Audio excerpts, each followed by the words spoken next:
আমরা তো বাসা বাড়ির মধ্যে তালা ব্যবহার করি, কিরকম তালা ব্যবহার করলো দেখেন, হাতে হাতের দ্বারা দেখেন একটা তালার সিস্টেম বানাইতেছে, তালা তৈরি করতেছে।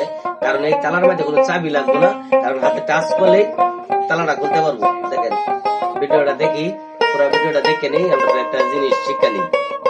কত সুন্দর করে বানাইতেছে, দেখেন কত সুন্দর ভাবে মডেল করতেছে, কাটতেছে। দেখেন খুব ভালো লাগতেছে আমার কাছে, আপনাদের কাছে ভালো লাগবে। ভিডিওটা স্কিপ করে না, পুরো ভিডিওটা দেখেন। দেখেন কত সুন্দর করে তালাটা বানাইতেছে, হাতের সাহায্যে বানাইতেছে। দেখেন হাতের দ্বারা বানাইতেছে, তালা বানাইতেছে। যে তালার মধ্যে মনে করি চাবি ছাড়া তালা করবো, চাবি লাগবো না। এইসব ভালো ভালো ভিডিও দেখতে আমার আইডিটা ফলো করে রাখবেন। ভালো ভালো ভিডিও দিই, ভালো সুন্দর ভাবে মজা পাবেন ভিডিওটি দেখে। অসম্ভব সুন্দর ভিডিও দিই। চুম্বকের দ্বারা তালাটা কেমনে খুলে আনলো, আবার চুম্বকের দ্বারা কিভাবে